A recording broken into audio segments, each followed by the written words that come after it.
Assalamualaikum warahmatullahi wabarakatuh. Bismillahirrahmanirrahim. Nawaitu ta'allum wa ta'lim wa tadhakkur wa tadhkir wa nafa' wal intifa' wal ifadah wal istifadah wal hatha 'ala tamassuk bi kitabillah wa sunnati rasulih wa du'a ilal huda wa dalalata 'ala al khair ibtigha wajhillah mardatihi wa qurbihi wa thawabihi. Summa nudi thawab ma qara'na wa ma dhakarna ma 'amilna ma sa'ina ma tasaddaqna fi hadzal majlis mubarak ila rasulina wa habibina Muhammad sallallahu alaihi wa alihi wa sahbihi wa sallam ila arwahil awliya wa syuhada wa salihin wa a'immatir rasyidin wa jami'i sadatina al-ba'alawi saghiran wa kabiran dzakaran wa untha bi masyariqil ardi ila magharibiha barriha wa bahriha minhum ila rusulina muhajir ila Allah Ahmad bin Isa Sayyidil Fiqihil Muqaddam Muhammad bin Ali bin Alawi wa usulihima wa furu'ihima wa ila arwah al-awliya tis'ah wa lisama wa ila arwah awliya hadil balah terenggalek minhum ila arwah walidina wa ila arwah man assas wa man waqafa hadal masjid wa man abadallah fi wa man ammarahu al-mutasaddiqina alaihi wal qa'imina bihuquqi sabiqan wa lahiqa walidina wa walidikum wa syayikhana ma syayikhakum wa amatina wa amatikum wa amatil muslimina amatan kafah khususan minhum ila arwah Sayyidil Warid Abi Al-Habib Hasan bin Ahmad Baharun wa Abi Sayyid Muhammad Alawi Al-Maliki wa Sayyid Warid Ahmad Sayyid Zain wa Sayyid Yasin bin Ahmad Baharun wa Syekh Badar Marba Khabazi wa Ustaz Ahmad Nasihin Nur wa Ustaz Ahmad Syakir wa Ustaz Maftuhin Salih wa Ustaz Abu Muhsin wa Ustaz Abdul Hamid wa Habib Husain bin Abdullah Segaf wa jami' masyayikhana ma'allimina abdalisina wa asatidatina wa ila arwah lumeperipun dumateng sedaya leluhur kula panjenengan keluarga kita sedaya guru-guru kita wa usuli ma furu'ihim anallahu yaghfir lahum yarhamhum wa ila al-imam Abi Zakaria Habib Syaraf An-Nawawi Imam Muhammad bin Abdullah Al-Jardani wa usulihi ma furu'ihim anallahu yanfa'una bihim wa bi'ulumihim wa asrarihim wa anwarihim wa nafa'ati fid din wad dunya wal akhirah. على نية أن الله يفتح علينا وعليكم فتوحا عارفين ويرزقنا وإياكم علوما نافعة مباركة ويتغشانا وإياكم بالرحمة والمغفرة ويختم لنا ولكم بالحسنى في لطف وخير وعافية وإلى حضرة النبي محمد صلى الله عليه وآله وصحبه وسلم بسر الفاتحة.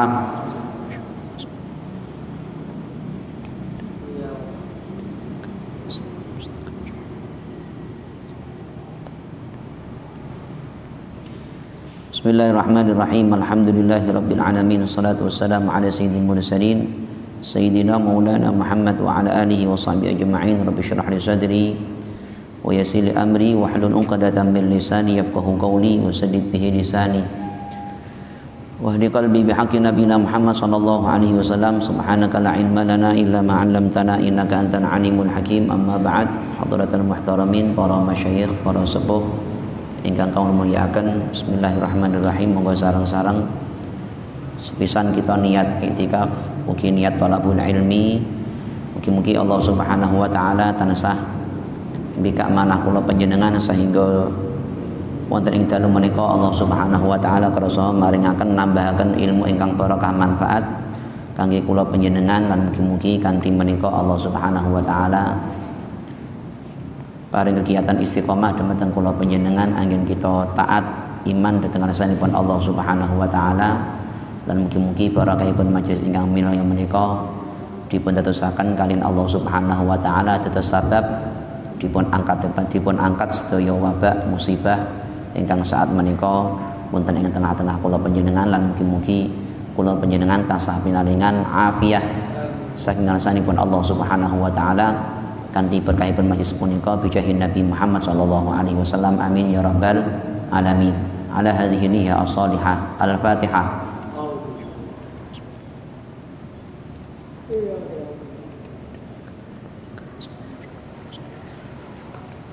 Waladhdallin amin. Bismillahirrahmanirrahim. Qala ba'dus salaf.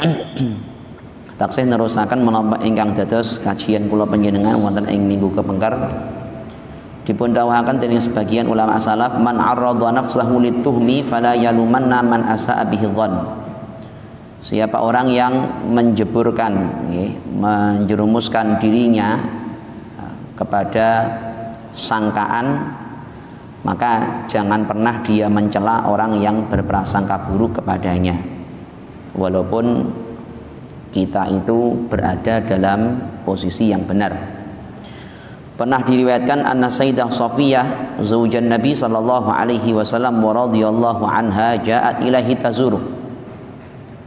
Nate Sayyidah Safiyah inggih menika setunggalipun garwa Nabi sallallahu alaihi wasallam, salah satu istri Nabi sallallahu alaihi wasallam yang bernama Sayyidah Safiyah pernah datang untuk menziarahi Nabi sallallahu alaihi wasallam, mengunjungi beliau wa huwa mu'takifun fil masjid. Sedangkan Nabi masih dalam posisi beliau iktikaf wonten masjid.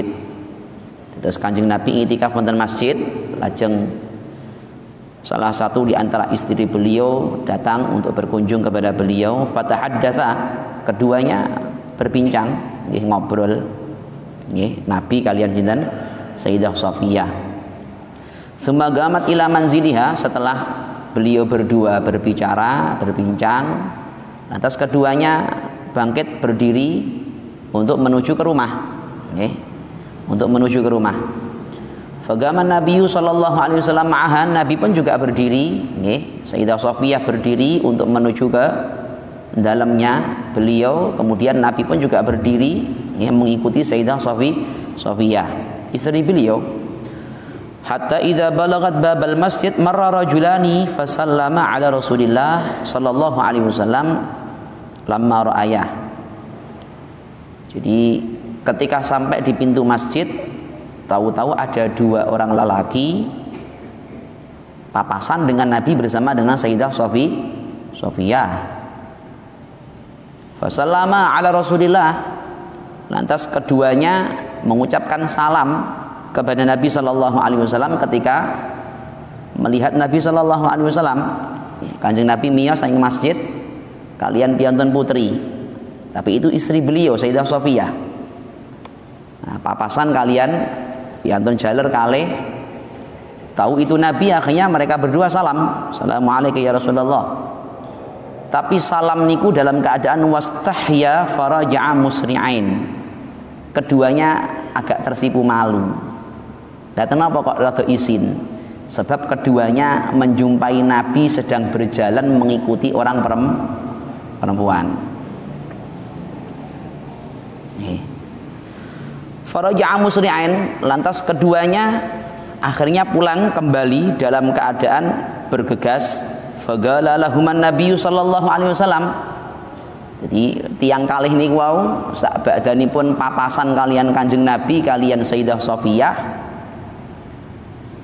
berjalan kan bersama dengan seorang perempuan, kemudian ketemu sama dua orang laki-laki, ucapan salam dalam keadaan malu, izinlah memergoki Nabi sedang bersama dengan orang perempuan. Tapi kan mereka berdua nggak tahu kalau itu istrinya Nabi. Nah, Nabi dipergoki sedang bersama dengan orang perempuan, malu. Nah, kita kadang kalau gitu, kalau ada orang berbuat maksiat di depan kita, yang berbuat maksiat kadang kalau sudah nggak malu lah, kita yang lihat kadang kalau malu. Iya betul. Terkadang kita seperti itu. Yang berbuat dosa nggak malu, kita yang lihat kadang kalau kita malu gitu. Akhirnya keduanya pulang dalam keadaan bergegas, melakukannya dicepat-cepat nih ngoten. Faqala lahuman Nabi sallallahu alaihi wasallam, Nabi lantas bersabda, beliau mengatakan kepada kedua orang itu, imsyiya ala rislikuma, lek melaku biasa ae, ora usah cepet-cepet, is koyo biasane. Dawuh Kanjeng Nabi, imsyiya ala rislikuma, berjalan biasa aja, enggak usah koyo terburu-buru, enggak usah, biasa aja. Nggih. Ngaten. Falaisa syai'an takrahanihi innama hiya Safiyah. Enggak perlu ada yang kalian risaukan, enggak perlu ada yang kalian curigai. Innama hiya Safiyah, dia itu Safiyah, istriku. Kau pikir siapa? Perempuan lain gitu. Nah, Nabi mengatakan demikian kepada dua sahabat niki. Artinya apa? Di saat itu Dua sahabat niki manggi Kanjeng Nabi dalam keadaan yang memang pantas untuk dicurigai. Misalnya niku loh, kalau kita berada dalam kondisi yang kita berada dalam napa nggih? Patut untuk dicurigai, kemudian ada orang yang curiga kepada kita, suudzon kepada kita, ya jangan salahkan, ya salahnya kita, kenapa kita berbuat. Nah. Kemudian yang kedua, hadis ini ada makna tersiratnya bahwa kok bisa ya mereka berdua itu nggak ngerti bahwa itu adalah Sayyidah Sofiyah istrinya Nabi gitu. Kok nggak ngerti mereka? Sehingga mereka harus mencurigai, Nabi bersama siapa ini, kok ada orang perempuan bersama dengan beliau gitu. Kenapa demikian? Ya, karena memang penampilan para istri Nabi Shallallahu Alaihi Wasallam semuanya mengenakan hijab, mengenakan apa? Niqab. Mereka pakai cadar, sehingga nggak ngerti ini siapa nggak tahu. Lantas kenapa sekarang ada suara-suara yang meresahkan kita dengan dibilang itu budaya Arab lah, dengan dibilang itu adalah radikal, itu adalah teroris dan sebagainya. Tolong, nggih, sikapi dengan ilmiah sehingga semua itu harus kita kembalikan kepada ilmu yang telah diajarkan oleh para ulama kita. Itu merupakan bagian daripada syariat Allah Subhanahu wa taala. Tapi jika memang belum ada kemampuan dalam diri kita untuk melaksanakan itu, bukan berarti orang yang telah melaksanakan itu salah mboten. Nggih, semuanya berada dalam kebenaran. Sing cadaran nggih bener, sing napa kudungan tok nggih pun bener.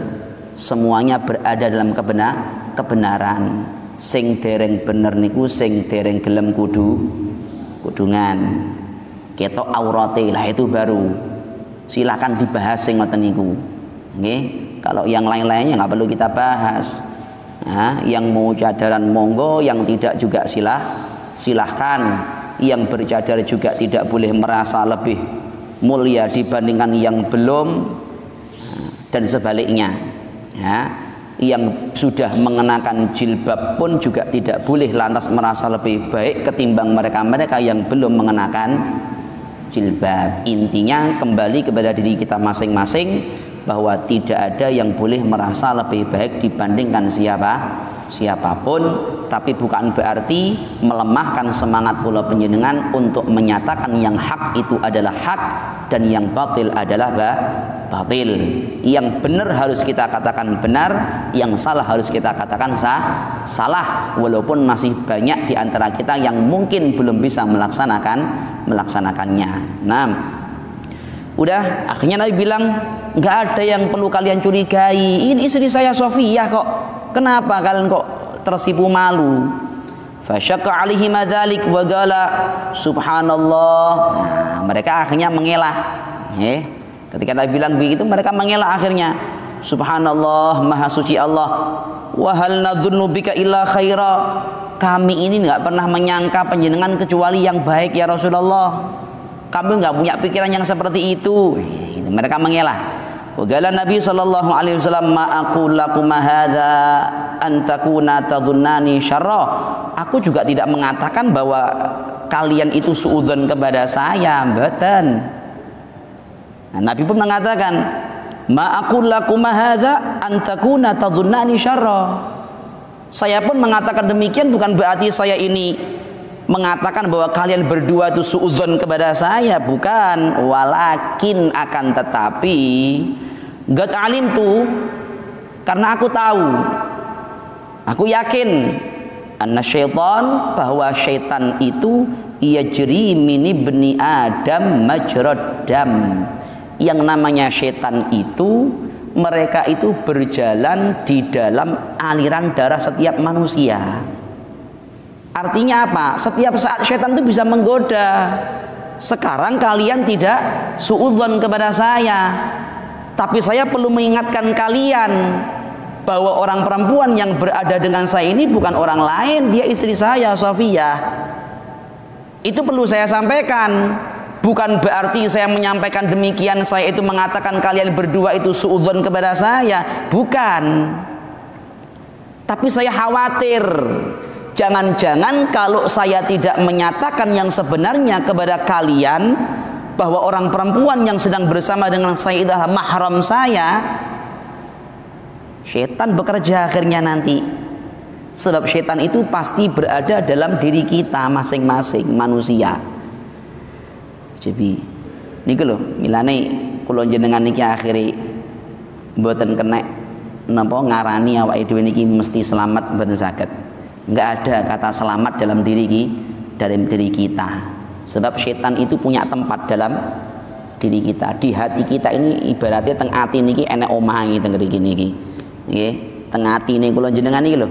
Niki enten bagian yang di situ memang khusus adalah napa kos-kosane setan, siapapun itu, dari mulai ulama sampai orang yang awam semuanya ada di niki, nggih, kecuali Nabi Shallallahu Alaihi Wasallam. Niki siji, nggih, walaupun ulama sekalipun apapun tetap di hatinya itu ada, nggih, tempat bagian yang di situ ditempati oleh syaitan. Na'udzubillah min dzalik. Makanya senantiasa kita merasa belum pernah berbuat apa-apa, belum pernah mencapai sesuatu yang telah kita raih. Supaya apa? Supaya kita bisa menjadi manusia yang betul-betul masih berada dalam kondisi setat, masih belum berbuat apa-apa. Sebab setan niki mesti nggodha teng niki. Tapi Nabi Shallallahu Alaihi Wasallam sudah dihilangkan oleh Allah Subhanahu Wa Taala dalam beberapa kali peristiwa pembelahan dada. Milane Nabi Shallallahu Alaihi Wasallam dipundhawaken enten riwayat ada 4 kali Nabi Shallallahu Alaihi Wasallam niku dipun belah dadanya, diambil hatinya, kemudian dicuci oleh malaikat menggunakan air zam-zam. Tujuan itu semuanya adalah untuk membuang, untuk membuang bagian daripada setan. Jadi panggonane setan sing enek teng hati setiap manusia itu, di hatinya Nabi Shallallahu Alaihi Wasallam diambil oleh malaikat, kemudian dicuci, dibersihkan, sehingga setan sudah tidak lagi menempati di hati Nabi Shallallahu Alaihi Wasallam. Mboten saged setan itu akhirnya menguasai Nabi. Setan mengalahkan Nabi sudah tidak bisa. Setan menggoda Nabi pun mboten saged. Karena setan memang diambil oleh Allah Subhanahu Wa Taala, dan itu wujud daripada pembuktian bahwa Nabi Shallallahu Alaihi Wasallam itu merupakan rahmat dari Allah Subhanahu Wa Taala. Wa ma arsalnaka illa rahmatan lil alamin. Nabi diutus oleh Allah Subhanahu Wa Taala sebagai pembawa rahmat. Nah, kalau setan itu masih berada dalam hatinya Nabi, berarti setan itu akan mendapatkan rahmat Allah Ta'ala. Makanya dikeluarkan sama Allah Ta'ala. Tempatnya setan dikeluarkan, sehingga setan tidak bisa bertempat di hati Nabi Sallallahu Alaihi Wasallam. Nah, dan ya tamakan min igwaihi wa idlalihi tamakkunan taman wa inni khasyitu an yaqdhifa fi qulubikum syarra.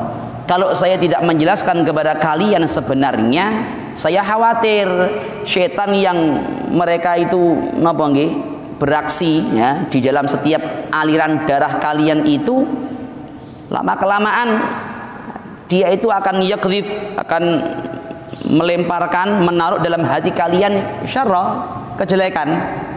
Akhirnya kamu suudzon.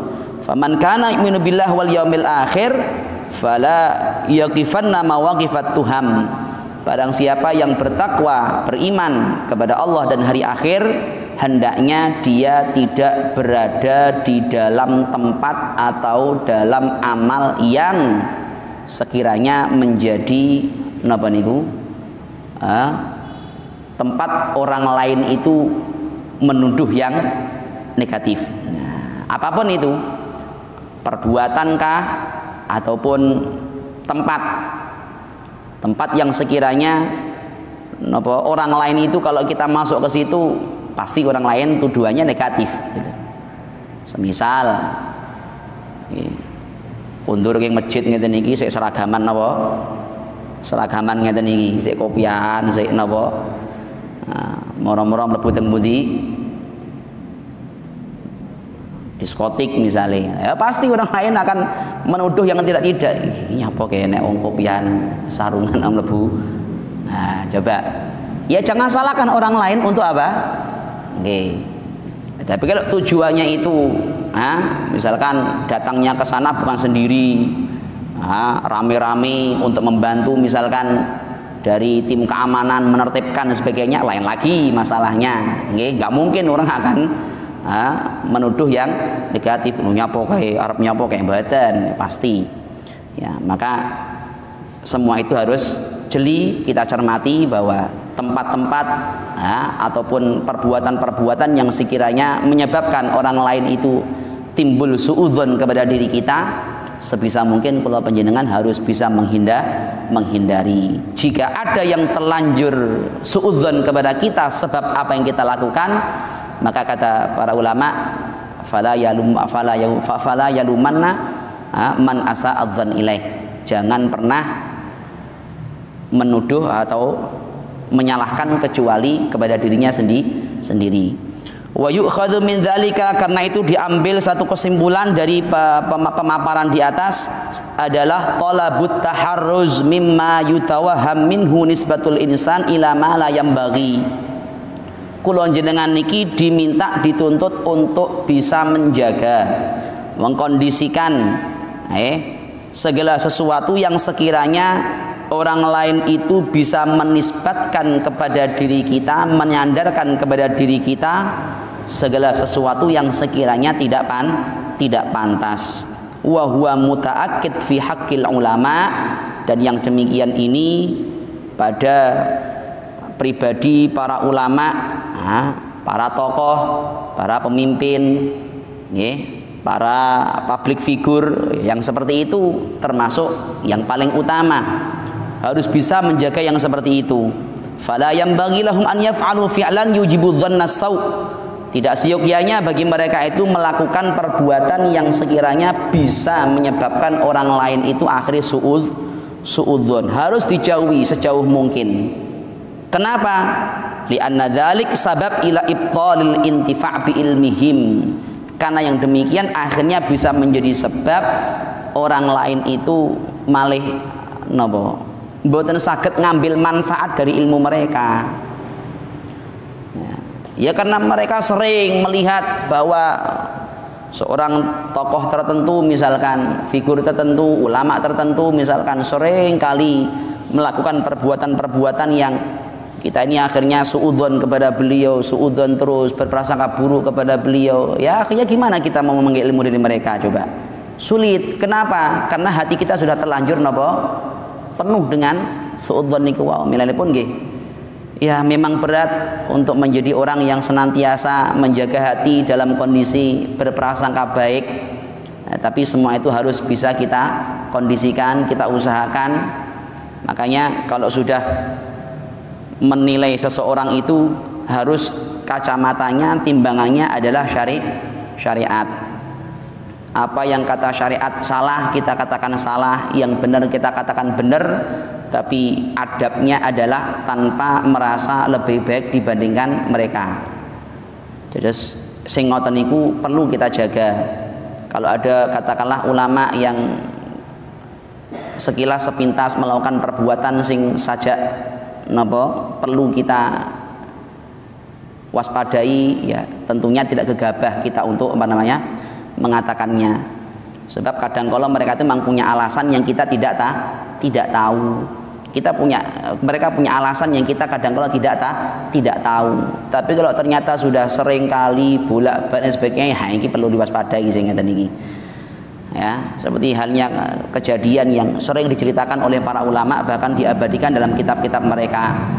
Jadi ada seorang ulama ngaji, kemudian tahu-tahu ada seorang perempuan datang, masuk di majelisnya beliau, diikuti sama beliau, masuk ke dalam kamar, udah pasti Semua santrinya, muridnya ini kalang kabut. Nah, mereka keluar, mereka pulang semuanya karena melihat ternyata gurunya masuk kamar bersama dengan orang perempuan. Ya pantas dicurigai masuk kamar dengan orang perempuan. Nah, yang itu bukan mahramnya. Akhirnya mereka semuanya pulang. Ini yang saya katakan, jangan gegabah dulu, ya. Sebab kadang kalau kita tidak tahu gitu loh. Udah ketika mereka pulang semuanya, ternyata masih ada satu santri yang duduk di tempatnya. Dia hanya diem di situ. Ketika gurunya sudah keluar dari kamar, gurunya kaget, loh, pada kemana kok sudah nggak ada semuanya? Santri yang tadi mengatakan, semuanya pada pulang wahai kiai. Lah kenapa kok pulang? Ya melihat panjenengan masuk kamar bersama dengan orang perempuan. Ya, terus kamu kenapa kok tidak pulang?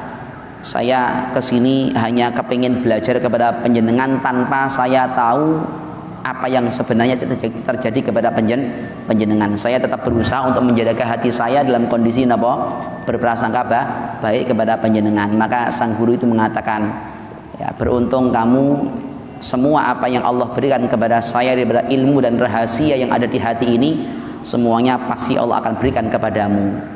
Dan ketahuilah bahwa seorang perempuan yang datang masuk dalam kamar bersama dengan saya tadi, itu adalah dunia yang menjelma seperti orang perempuan. Saya masuk ke dalamnya dengan tujuan untuk mengusir dunia tadi supaya hilang dari hati murid-murid saya. Ternyata hanya kamu yang berhasil. Jadi karepe gurune niku napa niku wau?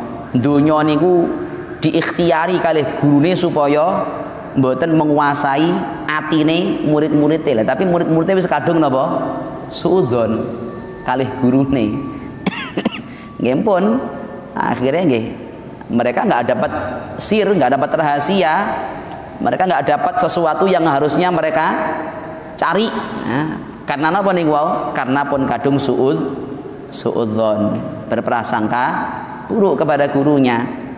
Itu yang saya katakan, terkadang juga tidak boleh gegabah karena bisa jadi mereka itu punya alasan tertentu. Tapi setelah kita tahu alasan itu, sudah tahu alasannya dan ternyata timbang menimbang dari kacamata syariat kok ternyata bukan merupakan kebenaran tapi pembenaran. Ini bedanya tipis loh nggih.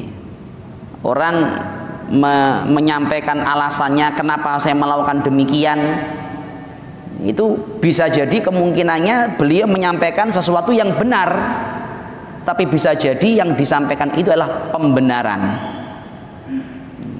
Kalau kebenaran ya mau nggak mau kita taslim, kita akhirnya harus menerima.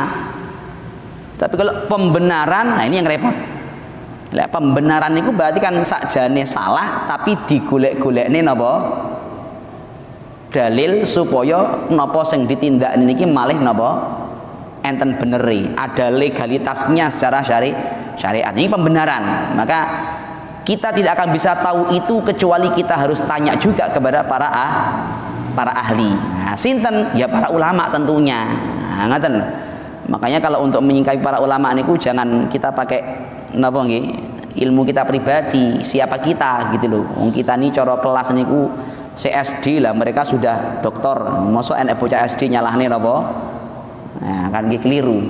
Jadi supaya tidak salah ya tentunya kita harus menderek kepada para ulama-ulama yang istiqomah. Mereka punya timbangannya, mereka punya takarannya. Sekiranya dalil yang disampaikan itu betul-betul adalah suatu kebenaran, pasti mereka juga akan mengatakan itu kebenaran. Mereka tahu kok, mereka tahu mana yang benar, mana yang salah. Sehingga kalau pembelaan mungkin atau usaha untuk melegalkan perbuatannya yang sudah terlanjur dituduhkan kepada beliau ini, dalil yang disuguhkan kalau memang itu betul-betul sesuatu yang benar, pasti ulama lain nggak akan diam. Pasti ulama lain nggak akan diam.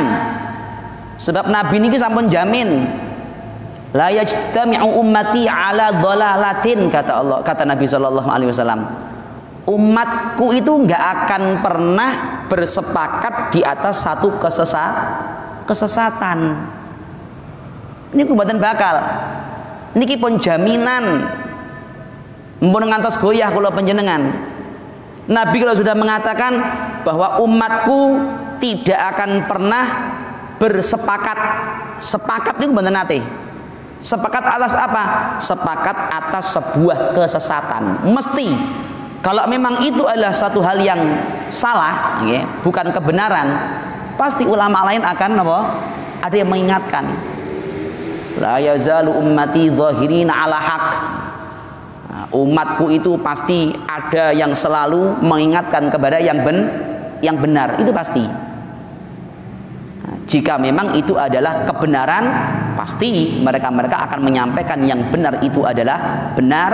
Jika memang itu merupakan pembenaran, nah, pembelaan berarti diusahakan supaya yang dilakukan ini legal secara syariat. Mereka pun para ulama juga tidak tinggal diam, pasti mereka juga akan menyatakan yang benar itu bagaimana. Minanipun dalam hal ini monggo sarang-sarang metani nggih, madosi ulama-ulama yang memang betul-betul mereka itu istiqomah di jalan Allah Subhanahu wa taala nggih, insyaallah dengan cahaya mereka itulah kula panjenengan akan dibimbing untuk menuju kepada Allah Subhanahu wa taala. Naam. Fala yanbaghi lahum an yaf'alu fi'lana wa man waqa'a fi syubuhat, barang siapa yang terlanjur jatuh di dalam hal-hal yang syubhat. Gimana itu maksudnya? Lam yatruk fi'laha, dia tidak bisa meninggalkan yang syubhat. Sesuatu yang masih belum jelas, iki jane piye to, oleh apa ora to, halal apa haram. Tapi bukan berarti sesuatu itu tidak ada hukumnya, semuanya ada hukumnya. Cuma memang kadang kalau panjenengan sekali lagi sering saya katakan belum memiliki ilmunya.